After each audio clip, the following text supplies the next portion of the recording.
बिस्मिल्लाहिर्रहमानिर्रहीम। आज का जो हमारा टॉपिक है जी वो है 7 चैप्टर जो कि सॉफ्टवेयर के बारे में है। और इसी साइनॉप्सिस पहले ही हम कर चुके हुए हैं, वो आप देख लें।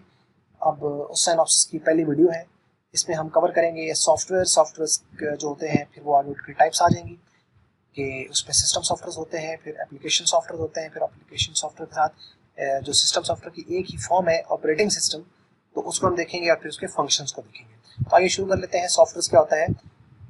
Non physical parts of computers are called software. यानी कुछ फिजिकल पार्ट्स होते हैं जिनको आप छू सकते हैं, टच कर सकते हैं, वो हार्डवेयर कहलाते हैं, और जिनको आप छू नहीं सकते वो नॉन फिजिकल पार्ट्स होते हैं, उनको सॉफ्टवेयर कहा जाता है। You can not touch the software but you can transfer, share and store the software. आप टच तो नहीं कर सकते, लेकिन आप ट्रांसफर कर सकते हैं, आप शेयर कर सकते हैं, स्टोर कर सकते हैं सॉफ्टवेयर को। Software is a set of instructions given to computer to perform some specific task. Software आपके पास क्या होता है? एक सेट होता है इंस्ट्रक्शंस का जो आप कंप्यूटर को देते हो कोई खास काम करने के लिए। एग्जांपल इंक्लूड एमएस वर्ड हो गया, एमएस विंडो हो गया, एमएस वर्ड हो गया, इन पेज हो गया। ये सॉफ्टवेयर की एग्जांपल है, जिसमें एमएस विंडो जो है ये माइक्रोसॉफ्ट विंडो है और ये एक ऑपरेटिंग सिस्टम है। उसके बाद एमएस वर्ड है तो ये एक एप्लीकेशन सॉफ्टवेयर है। इन पेज है जो उर्दू टाइपिंग के लिए यूज होता था पुराना, अब तो खैर माइक्रोसॉफ्ट वर्ड के अंदर आ गया तो ज्यादा ये फेमस नहीं रहा, लेकिन ये भी एक एप्लीकेशन सॉफ्टवेयर है एटसेट्रा। और software are of two types. Software दो तरह के होते हैं, एक होते हैं सिस्टम सॉफ्टवेयर, एक होते हैं एप्लीकेशन सॉफ्टवेयर। अब सिस्टम सॉफ्टवेयर क्या है? System software is a software needed to run the computer. यानी ऐसा सॉफ्टवेयर जिसकी जरूरत होती है कंप्यूटर के अंदर, कंप्यूटर को चलाने के लिए, वो आपका सिस्टम सॉफ्टवेयर। यानी जिसके बगैर आपका कंप्यूटर नहीं चल सकता या वो प्रॉपरली फंक्शनिंग नहीं करेगा, वो वाला आपका सॉफ्टवेयर आपका सिस्टम सॉफ्टवेयर कहलाएगा। यानी उसको सिस्टमैटिक रखने के लिए जो आपका सॉफ्टवेयर होगा वो सिस्टम सॉफ्टवेयर है। It is design to provide a platform for the other software. General example of the system unit are OS. इसकी जो जनरल एग्जांपल्स हैं वो ओएस है, यानी operating system, drivers, utility programs. ये इसकी कुछ जनरल एग्जांपल्स हैं, यानी ऑपरेटिंग सिस्टम आ गया। ऑपरेटिंग सिस्टम एक सिस्टम सॉफ्टवेयर है, ड्राइवर्स वो भी सिस्टम सॉफ्टवेयर होते हैं, और यूटिलिटी प्रोग्राम्स जो होते हैं, यूटिलिटी सॉफ्टवेयर होते हैं, वो भी सिस्टम सॉफ्टवेयर होते हैं। अगर हम कुछ स्पेसिफिक एग्जांपल की बात करें तो specific example of system softwares are Windows. Window एक ऑपरेटिंग सिस्टम है। मैकिंटॉश जो मैक है ये भी एक ऑपरेटिंग सिस्टम है। उबुंटू तो उबुंटू भी एक ऑपरेटिंग सिस्टम है।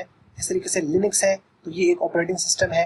डॉस है तो ये भी एक ऑपरेटिंग सिस्टम है। यूनिक्स, लिनक्स, डॉस ये सारे जो हैं ये ऑपरेटिंग सिस्टम्स हैं।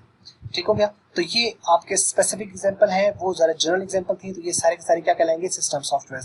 सो मैक जो कि एप्पल मैकिंटॉश वगैरह के अंदर जो इसका इस्तेमाल होता है सॉफ्टवेयर। उबुंटू जब आप नया लैपटॉप वगैरह खरीदते तो उसके ऊपर उबुंटू लिखा भी होता है, और वो एक कमांड लाइन इंटरफेस टाइप एक सॉफ्टवेयर होता है जो कि बिल्कुल टोटली फ्री है, और इसकी अपग्रेडेशन टोटली फ्री होती है।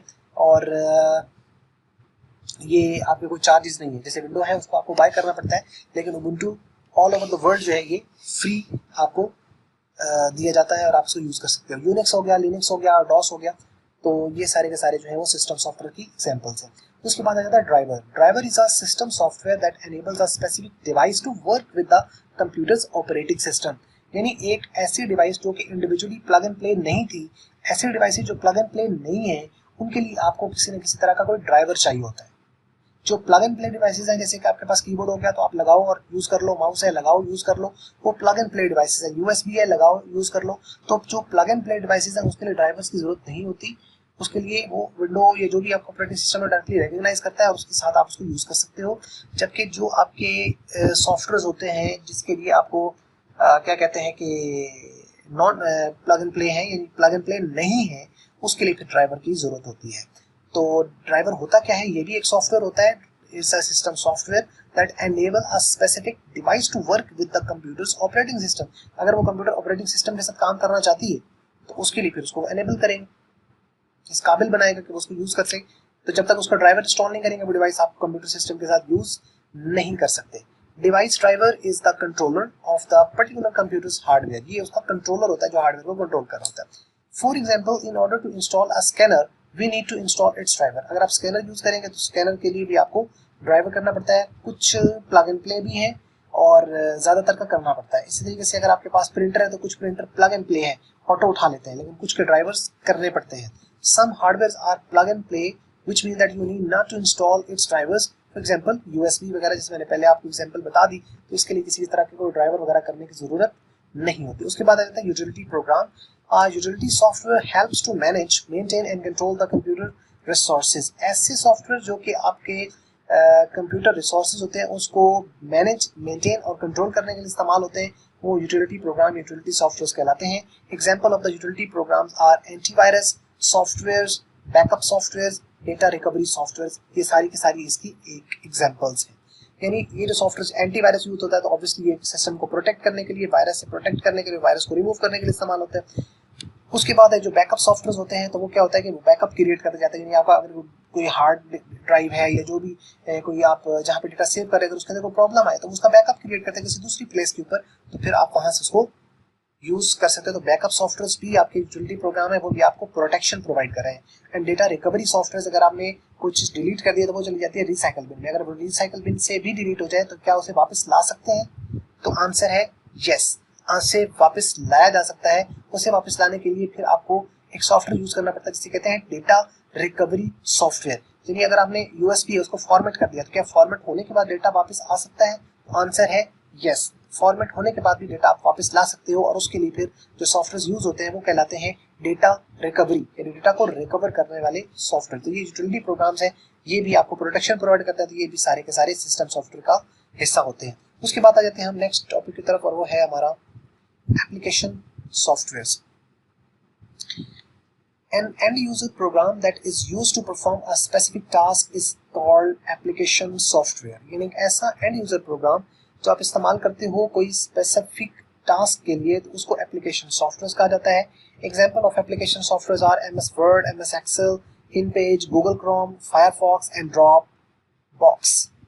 ठीक है, तो ये आपके पास एप्लीकेशन कुछ सॉफ्टवेयर हैं जिनकी आप एप्स वगैरह, जैसे आप मोबाइल लेके आओ तो उसको आप एक बार एक सॉफ्टवेयर उसके अंदर हुआ होता है जिसको ऑपरेट करने में हेल्पफुल होता है, और एक आप उसके ऊपर एप्स डाउनलोड करते हो, तो जो आप एप्स डाउनलोड करते हो वो एप्लीकेशन सॉफ्टवेयर ही होते हैं।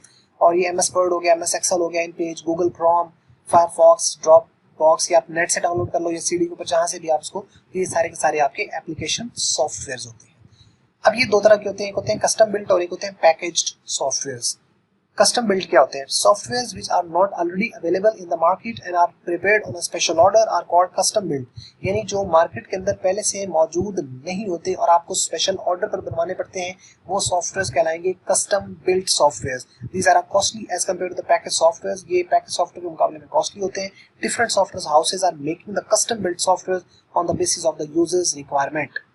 यानी जो ये अब सॉफ्टवेयर हाउसेज होते हैं, जैसे कि पाकिस्तान के अंदर आप यहाँ पे देखें, लाहौर में नेटसोल एक बहुत बड़ा इदारा है जो कि सॉफ्टवेयर डिजाइनिंग के अंदर काम करता है, और वो गाड़ियों के भी बहुत बड़े सॉफ्टवेयर, जैसे मर्सिडीज है तो उसका सॉफ्टवेयर वगैरह भी डिजाइन करते हैं। तो ये एक स्पेसिफिक केस है, यानी किसी खास पर्पस के लिए आप जो सॉफ्टवेयर बना रहे हो वो कस्टम बिल्ट होता है। ये मार्केट में नहीं होगा कि आप दुकान पे गए और उससे क्या कर भाई मुझे फलां जो है वो सॉफ्टवेयर जिस रिक्वायरमेंट का चाहिए तो मुझे दे दो, तो वो उसको नहीं पता, वो छापा जिसके अंदर वो सीडीज पड़ी होंगी वो आगे करके आगे कहेगा है तो पाई लाभ लाभ, इतना कह सकता है, इसके बाद उसको कुछ मालूम नहीं है। तो इसका मतलब ये जो आपके पास कस्टम बिल्ट सॉफ्टवेयर होते हैं ये दुकानों से छापे वाले से नहीं मिलेंगे, ये आपको खास बनवाने पड़ते हैं। जब खास बनवाने पड़ेंगे तो ऑब्वियसली उसके ऊपर फिर रिक्वायरमेंट की फिर पूरी टीम आती है, वो आपसे रिक्वायरमेंट एनालिसिस वगैरह करती है, SDLC वो तैयार करते हैं उसका सिस्टम डेवलपमेंट लाइफ साइकिल, और फिर वो उसको बनाना शुरू करते हैं। तो उसके ऊपर चूंकि कॉस्ट आती है तो मिलियंस के अंदर और कुछ तो $1 मिलियन के अंदर भी सॉफ्टवेयर होते हैं जो कि बड़ी कंपनीज के सॉफ्टवेयर होते हैं, तो ये बहुत महंगे होते हैं। उसके बाद आता है पैकेज सॉफ्टवेयर। पैकेज सॉफ्टवेयर वो हैं जो छापे वाले के पास होते हैं, जो आपको 25 रुपए या 20 रुपए या 30 रुपए या 50 रुपए की या 100 रुपए की जो सीडी मिल जाती है, ये आपके वो सॉफ्टवेयर होते हैं। पैकेज सॉफ्टवेयर ज्यादा over the shelf software. Over the shelf का मतलब ये शेल्फ के ऊपर लगे होते हैं, जाओ ढूंढो ले आओ, पैसे पे करो और खरीद लो।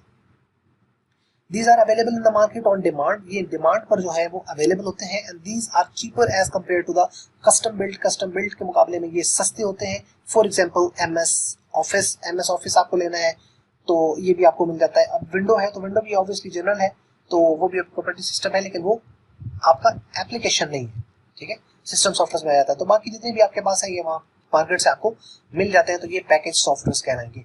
उसके बाद आ जाता है जी हमारे पास सिस्टम सॉफ्टवेयर का एक पार्ट है जिसको हम कहते हैं OS। और अब हम OS के बारे में पढ़ते हैं कि OS क्या है और उसके फंक्शंस क्या हैं। तो OS stand for operating system. It is a system software that is used to interact with computer. Thus, OS is an interface between user and computer. OS manages all the resources of the computer and OS may be either GUI and CLI. ये सारे resources को manage करता है और ये interface का काम करता है. Interface का मतलब है intermediate agent का काम करता है. यानी एक तरफ एक पार्टी, दूसरी तरफ दूसरी पार्टी, और दोनों पार्टी को आपस में मिलाने वाला जो काम करेगा वो ओएस करेगा. यानी एक तरफ यूजर है, एक तरफ कंप्यूटर है, तो आपस में इंटरैक्ट, यूजर कंप्यूटर जो है वो आपस में इंटरैक्ट नहीं कर सकते जब तक उसके ऊपर ऑपरेटिंग सिस्टम किसी तरह का कोई इंस्टॉल्ड नहीं होगा. तो ये इंटरैक्शंस करवाता है, ठीक है, और रिसोर्सेज को मैनेज भी करता है. और उसके बाद ये जीयूआई, दो तरह के इसके एनवायरनमेंट्स होते हैं. ये जीयूआई हो सकता है ऑपरेटिंग सिस्टम, और ये सीएलआई हो सकता है. GUI stand for graphical user interface. GUI is an environment of OS which allows the user to interact with the OS using menu and icon.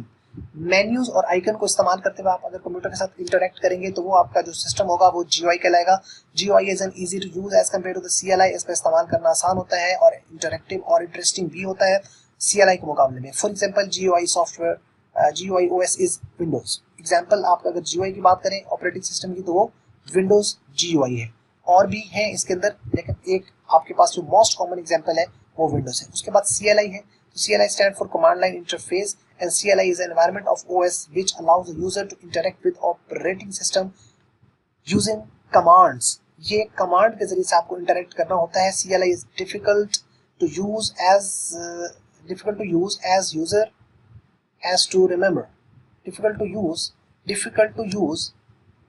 As user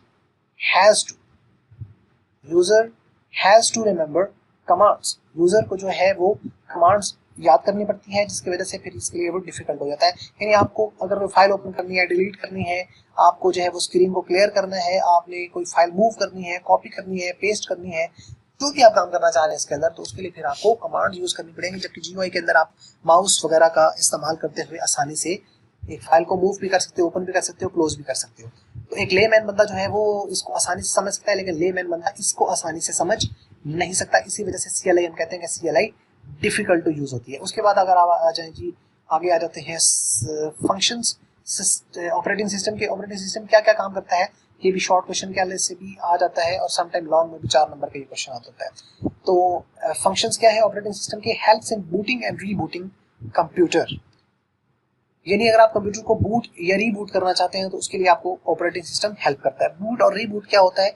booting का मतलब होता है यानी किसी को कंप्यूटर को स्टार्ट करना. बूटिंग यानी process of starting a computer is called booting, और रीबूटिंग यानी उसको रीस्टार्ट करना. तो अगर आप कंप्यूटर को ऑन ऑफ करते हैं तो वो ऑब्वियसली आप ऑपरेटिंग सिस्टम से करेंगे. Control all the actions of input and output. ये इनपुट आउटपुट के सारे जो एक्शंस है इसको ये कंट्रोल करता है. Load and execute the program. ये प्रोग्राम को एग्जीक्यूट भी करता है और उसको लोड करने के बाद लोडिंग भी करेगा. रैम के ऊपर लेके आने वाला काम ऑपरेटिंग सिस्टम करता है, और फिर उसको चलाना, एग्जीक्यूट करना, ये भी इसका काम है. Processor management. और एक तो ये जो प्रोसेसर होता है उसको जो मैनेज कर रहा होता है वो भी आपका ऑपरेटिंग सिस्टम होता है कि कितनी फाइलें इस वक्त ओपन है, प्रोसेसर की क्या परफॉर्मेंस होगी, वो सारे का सारा कंट्रोल ऑपरेटिंग सिस्टम ही कर रहा होता है. डिवाइस जो मैनेजमेंट होती है, जैसे कि कंट्रोल पैनल से आप जाके उसको डिवाइस को मैनेज करते हो, कीबोर्ड हो गया, उसके बाद माउस हो गया, तो ये भी सारा एक सेटिंग्स दी गई होती है, तो वो डिवाइस मैनेजमेंट भी आप ऑपरेटिंग सिस्टम की मदद से करते हो. मेमोरी मैनेजमेंट जो आपके पास है कि यानी कितनी एलोकेशंस रखनी है, कितने ड्राइव्स बनानी है, ये भी सारे का सारा ऑपरेटिंग सिस्टम को मैनेज करता है. फिर उसके ऊपर आप फोल्डर्स और फाइल्स वगैरह को जो आप स्टोर करते हैं. फाइल्स एंड डेटा मैनेजमेंट, ये आपको ऑप्शन प्रोवाइड करता है कि आप फोल्डर्स क्रिएट कर सकते हैं, अपनी फाइल्स को नेम देंगे आप, और डिफरेंट एक्सटेंशन के साथ जो है वो आप फाइलों को सेव कर सकते हैं. और ये उसको मैनेज करने की भी आपके पास कंट्रोल पैनल के जरिए से भी, और ओवरऑल जो विंडोज एक्सप्लोरर है उसके जरिए से भी आपको ये ऑप्शन प्रोवाइड करता है.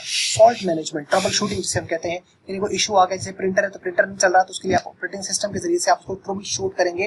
राइट क्लिक करके उसको ट्रबल शूट करेंगे तो वो उसका जो भी है प्रॉब्लम उसको डायग्नोज करेगा, वो आपको बता देगा. उससे आप उसको डायग्नोज करने के बाद आप उसको रेक्टिफाई कर सकते हो. बाज़ दफ़ा वो ऑटोमेटिकली भी रेक्टिफाई कर देता है.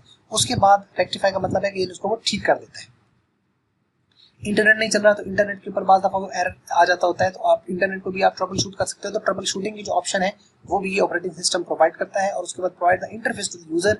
यूजर को एक इंटरफेस भी प्रोवाइड करता है, यानी एक तरफ यूजर, एक तरफ कंप्यूटर, दरमियान में ऑपरेटिंग सिस्टम. ये इंटरैक्शन करवाने में भी काफ़ी हेल्पफुल होता है.